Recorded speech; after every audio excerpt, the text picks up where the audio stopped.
গাজীপুর কালিয়াকৈর উপজেলার Safipur ideal public school and কলেজে সরকারি ও বেসরকারিভাবে বৃত্তিপ্রাপ্ত মেধাবী শিক্ষার্থীদের সংবর্ধনা দেওয়া হয়েছে।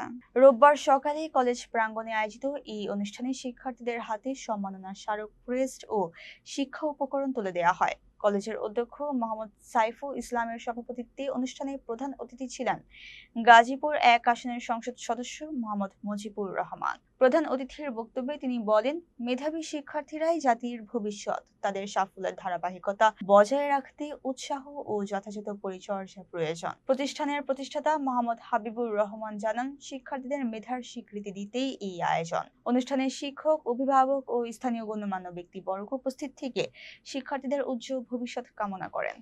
কামরুল ইসলাম শাকিল উপস্থিত আছেন, আমাদের অভিভাবক, যাকে শুধু আজকে না, সম্মানিত সভাপতি অত্র প্রতিষ্ঠানের। আমার শুধু একটাই চাওয়া,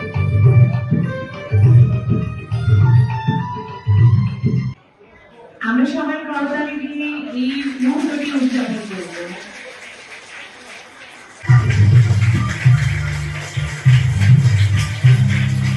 প্রাথমিক বৃত্তি এবং সরকারি বৃত্তিপ্রাপ্ত ছাত্রছাত্রীদের আমাদের মৌজা ইউনিয়নের চেয়ারম্যান আরিফুল ইসলাম এবং সরকারি বৃত্তিপ্রাপ্ত ছাত্রছাত্রীদের মিস্টার মুজিবুর রহমান, আসিয়া খাতুন বৃত্তি,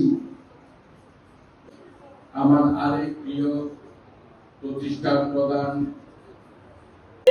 সনদ ব্যাপারে ধানের ব্যাপারে এদের জন্য অর্থ প্রদান